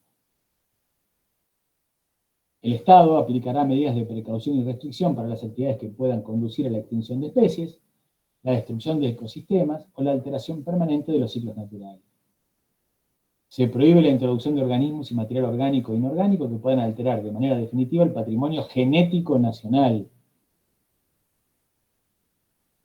Y esto es interesante, porque la idea, fíjense que el proteger el patrimonio genético está defendiendo la cultura local. Las personas, comunidades, pueblos y nacionalidades tendrán derecho a beneficiarse del ambiente y de las riquezas naturales que les permitan el buen vivir. Los servicios ambientales no serán susceptibles de apropiación, su producción, prestación, uso y aprovechamiento serán regulados por el Estado. Bueno. Y por último, quería un pequeño comentario y compartir, tener en cuenta que si bien decíamos que las grandes líneas, digamos, vinculadas a toda esta cuestión, nos vinieron desde el norte, que de alguna manera fueron adaptadas por personas que vivían aquí, que fueron las que pudieron acceder a ellas y difundirlas y también trabajarlas. Hay un enorme pensamiento que se fue, digamos, un montón de pensamiento, no estrictamente ambiental o con esa idea, pero que influyen e inciden en lo que fue la producción de pensamiento ambiental. En Argentina, y en, bueno, latinoamericanos y argentinos. En Argentina podemos identificar como 3 líneas que de alguna manera se fueron generando un pensamiento vinculado a esta temática, autóctona, digamos, influida, pero autóctona. Mencionábamos toda la línea que tuvo que ver desde lo político, digamos, vinculada a la generación de organismos, de líneas de legislación, vinculada desde lo político, una vinculada al pensamiento científico académico y una vinculada a los movimientos sociales. Estas 3, cada una desde su ámbito y influyéndose mutuamente, digamos, cruzándose, fueron desarrollando líneas de pensamiento y de acción que, digamos, llegan hasta nuestros días. Por ejemplo, ¿quién, y esto lo mencionamos siempre, veamos que es poco conocido, ¿quién no ha oído hablar de lo que es un amparo judicial? Bueno, el amparo judicial fue una creación de los jueces a partir de la acción, el activismo judicial que algunos activistas ambientales, ecologistas, junto a algunos abogados, en la década del 80, estando aún la dictadura, fueron presentando acciones que planteaban lo que se llama la acción popular o digamos, la acción objetiva, o sea, donde no hay un derecho, sino como simples ciudadanos, y que fueron construyéndolo. Esto, así como otras cosas vinculadas, tienen que ver con esto que estamos viviendo ahora, que de alguna manera fue un desarrollo que se fue dando con idas y vueltas, con sinuosidades, se puede decir, y algunas veces con parates, pero que existe. ¿Cuál es del pensamiento ambiental latinoamericano? Bueno, uno podemos encontrar como fuentes importantes, digamos, en la configuración del pensamiento, Edgar Morin, desde todo lo que tiene que ver con el pensamiento de la complejidad, Murray Bookchin, que les mencioné, el ecoanarquismo y la ecología social, la ecología profunda de Ernest Nice, James O'Connor, el neomarxismo, lo que llamó los Red Green, y Juan Martínez Alier con la economía ecológica.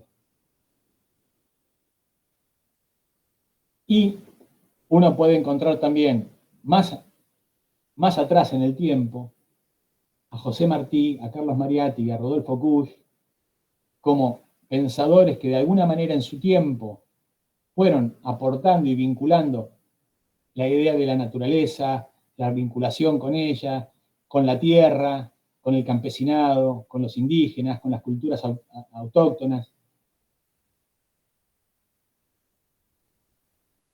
Y la teoría de la dependencia, tanto Teotonio dos Santos, Celso Furtado, Mauro Marini, Osvaldo Zunkel, que de alguna manera fueron también incorporando, Zunkel es el que más por ahí la trabajó en los 80, la educación popular de Paulo Freire, todos los análisis de estructura social vinculados a las sociedades agrarias de Rodolfo Stamenhagen, la teología de la liberación de Leonardo Boff, todo lo que trabajó y lo que planteó sobre neocolonialidad Aníbal Quijano, todo esto ha ido configurando un pensamiento. Son todas fuentes que hacen que el pensamiento ambiental abreve en ellas. Enrique Dussel, Arturo Escobar, Eduardo Budinas, Álvaro García Linera, Víctor Toledo. Bueno, todos ellos de alguna manera configuran un universo intelectual que confluye en todo esto que de alguna manera traté de mostrar lo más brevemente posible. Bueno, yo hasta acá abrimos un espacio si quieren como para poder intercambiar, preguntar, discutir, pelear, cuestionar, todo lo que se les ocurra.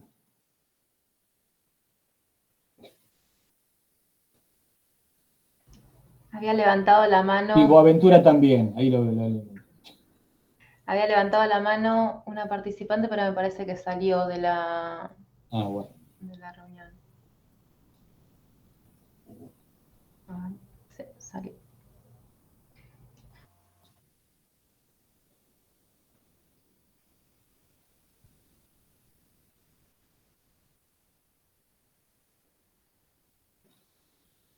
Acá Marcos Cabrera plantea. Dice, ¿no podríamos cuestionar basándonos en datos históricos el dominio originario de las provincias? Sí, esto tiene que ver con, hasta la década del 50, el territorio nacional no era como es ahora, digamos. Del centro hacia el norte había provincias, hacia el NEA y hacia la Patagonia, hacia el sur, eran territorios nacionales. ¿Qué implicaba ser territorio nacional? Que no tenían autonomía, sino que el gobierno nacional designaba un representante que hacía las veces de gobernador, y hasta tanto lograran una cantidad de población y una cierta infraestructura para lograr ser declaradas provincias, lograr autonomía. El proceso empieza en el 50 y pico, y más o menos en la década del 60 se consolidan casi todos los territorios nacionales como provincias, menos Tierra del Fuego e Islas del Atlántico Sur, que ya se da en la década de 1990. El hecho de que dependieran del Estado Nacional permitió que las empresas estatales, YPF, por ejemplo, y los yacimientos petrolíferos, que los parques nacionales,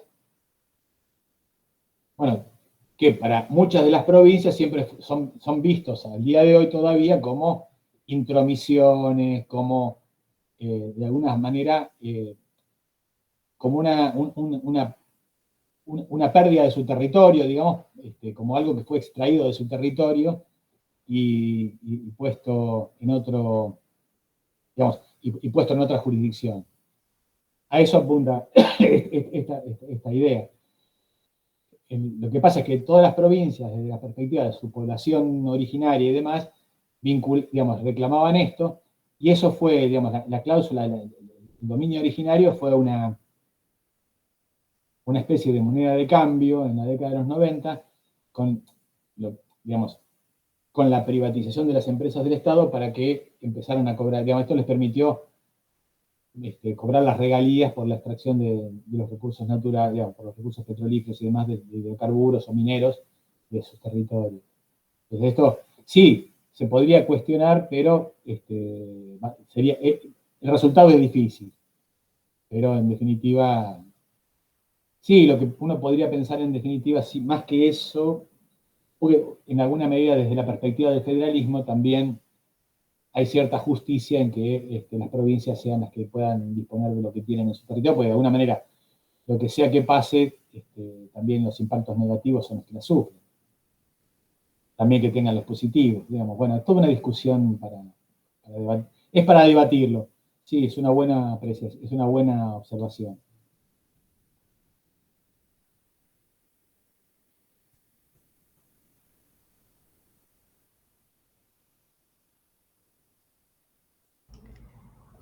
Ahí hay Leandro, también hizo una intervención. ¿Se definición del paradigma? No, lo más cercano de lo que es dentro de nuestro país no lo hay, para nada. No hay nada, digamos, no hay nada que defina calidad de vida dentro de lo que es una definición que tenga que ver con algunos parámetros, más y menos dentro de la Constitución, que diga, hay que, digamos, definir como una especie de paquete básico de defensa de la dignidad, digamos, de las personas o de los seres vivos. No existe. Lo más cercano podemos tomarlo, el ejemplo de Ecuador en cuanto a lo que plantea como buen vivir y la cantidad, o la boliviana, con los valores que resalta como lo que puede ser una buena vida, pero no hay nada más cercano.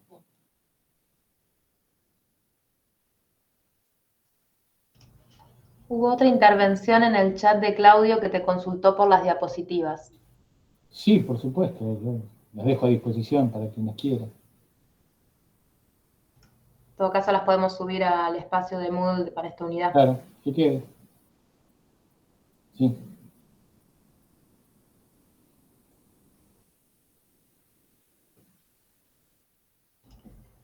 Sí, Claudio levantó. Sí, me escuchan. Sí. Sí, muchas gracias, es muy interesante, y el consultar por las diapositivas es porque está el pantallazo de todo y los nombres singulares de los cuales uno puede ir rescatando, y desde ahí, no solo por apropiarse del conocimiento, sino que es muy valioso la síntesis que nos orienta a lo que nos acabas de brindar. De allí que sugiero que este material esté. Gracias. ¿Se entendió? Sí, perfecto. Para eso era. Valioso. Gracias.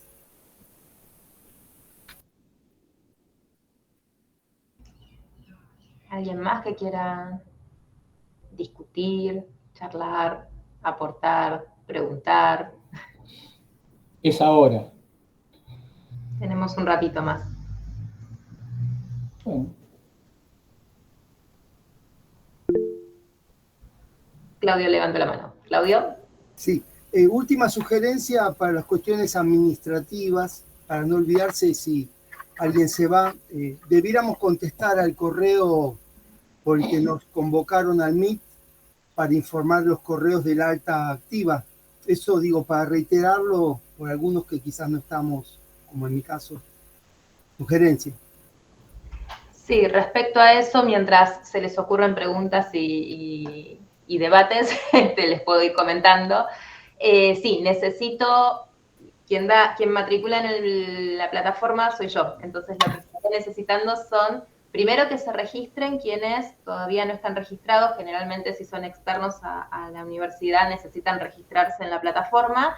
Y luego que me informen qué mail usaron para registrar. Entonces ahí les puedo dar de alta. Si no me informan el mail, tampoco es que los puedo dar de alta en la plataforma. Entonces es registrarse si aún no lo están y responder el mail que les llegó el viernes para avisarme con qué mail los tengo que matricular. Básicamente esa es la dinámica. Correcto, permiso. Confirmar que es el mail del viernes por el que se contesta los correos correspondientes. Digo bien. No entendí la pregunta. Para enviarte los correos hacia tu persona son no el del ICO, sino el de ICE.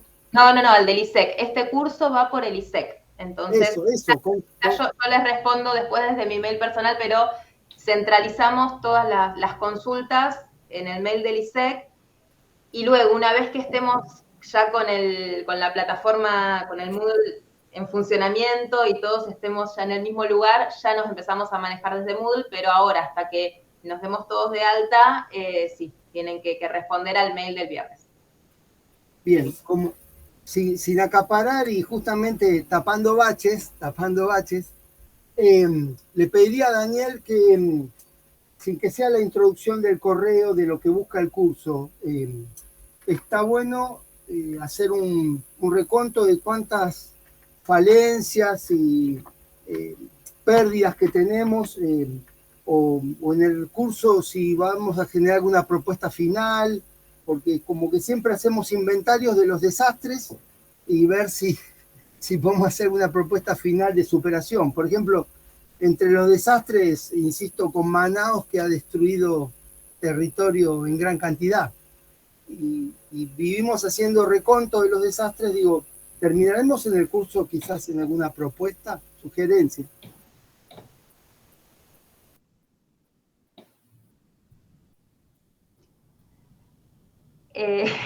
Daniel me deja hablar a mí ahí. La verdad yo supongo, perdón, sí, que me meta, ¿no? Yo supongo que la mayoría de los que nos anotamos en este curso es porque queremos emprender algún camino de transformación en nuestro... Yo soy docente, por lo menos en mi ámbito. Me imagino que eso ya es suficiente si logramos eso para empezar. Yo quería agregar una pregunta a la pregunta que hizo Leandro, que es para Daniel, obviamente. Leandro hizo una pregunta en el chat y yo quería agregar a eso. Si lo que acaba de leer de una de las últimas filminas, me sale la palabra porque soy muy grande ya. Si lo que dice la Constitución de Bolivia y Ecuador en este sentido hacen que, digamos, que la Pachamama tenga más derechos, ¿no? Asignarle una personalidad jurídica. Y casualmente lo que plantea, digamos, no es que tienen personalidad jurídica porque para ejercer derechos no los pueden ejercer por sí mismos porque no tienen cómo hacerlos valer. El reconocimiento que les hace la Constitución ya se los da. De hecho, una cosa interesante a tener en cuenta es el nuevo Código Civil y Comercial, que no es tan nuevo, digamos, efectivamente reciente, habla de persona humana y persona no humana en cuanto a seres vivos. Entonces, en ese punto hay un reconocimiento de personalidad que obviamente no tiene capacidad un ser vivo, digamos, no hablante y no actuante, digamos, para poder hacerlo valer, sino es a través de otro que lo haga. Pero lo que aparece es que es sujeto de derecho, o sea, decir sujeto es como, lo estamos subjetivando, pero, digamos, es receptáculo de derechos, por decirlo de alguna manera, o sea, tiene derechos. Obviamente que tiene que hacerlo valer otro.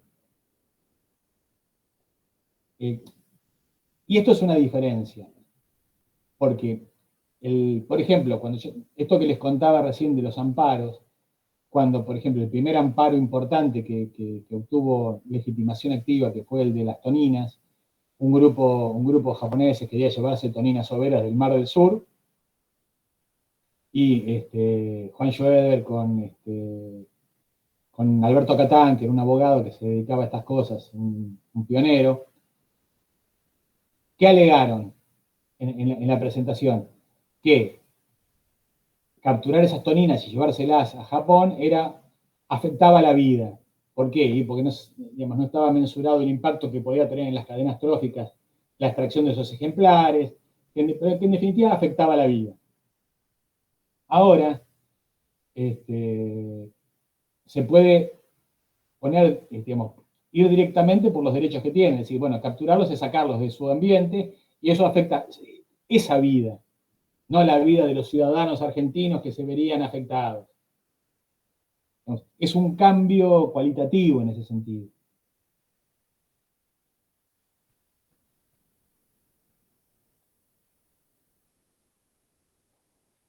Y esto sería lo mismo con la Pachamama. Es decir, uno podría decir, bueno, cierto tipo de producción está generando un impacto porque afecta la vida de los ciudadanos. No, acá directamente porque afecta su propia sostenibilidad o su propia perdurabilidad o el mantenimiento de su vitalidad. ¿No? Digo, es un cambio en cuanto a que no necesito decir, no, porque afecta a otros seres humanos.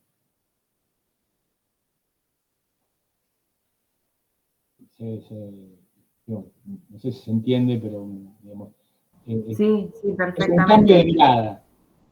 Sí. Como antes el planteo tenía que ser porque afectaba la vida de otras personas, de otros hombres, de otros seres humanos, ahora no, porque estamos afectando la vida de ese bien.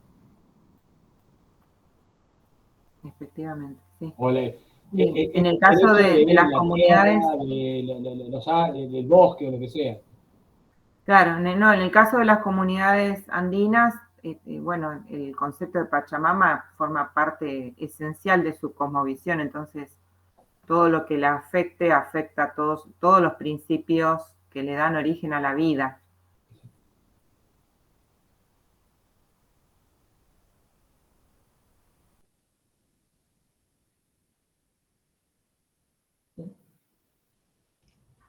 Otras consultas en el chat no aparece.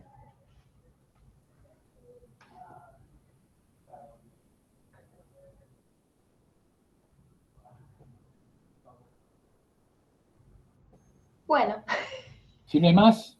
Vamos a estar cargando entonces la presentación al Moodle y después, bueno, si Daniel considera otro material, también vamos a estar cargando todo ahí. Recuerden que una vez matriculados y matriculadas, el canal de comunicación se va a centralizar en la plataforma Moodle.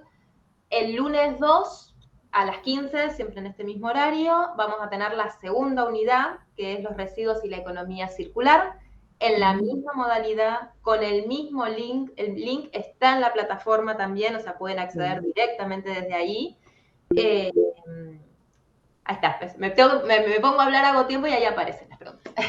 ¿Franco? ¿Franco era? No, está bien. Justo iba a poner el pulgarcito para arriba y justo toqué levantar la mano, disculpa.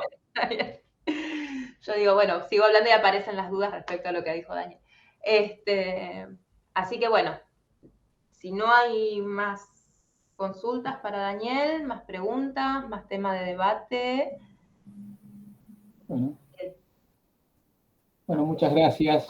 Le damos muy las clara gracias la exposición, muchísimas gracias. A Daniel, y recuerden que hasta el miércoles a las 17 horas va a estar en el canal de YouTube esta charla, toda esta clase, esta unidad. Luego de ese miércoles se va a habilitar por 24 horas el cuestionario para acreditar la asistencia, ¿sí? A esto, que son unas preguntas que también van a ir por la plataforma Moodle, por eso la importancia nuevamente de estar registrados y registradas ahí. Y hacia el lunes 2, a las 15 horas, tenemos la segunda unidad, que es los residuos y la economía circular. Alguien había levantado la mano. Franco. No sé. Bueno. Bueno, Muchísimas gracias a Daniel y al resto y a los participantes. Chao, Frank. gracias, nos vemos. Muchas gracias. Hasta luego. Hasta luego. Chao, muchas gracias. Chao. Chao, chao.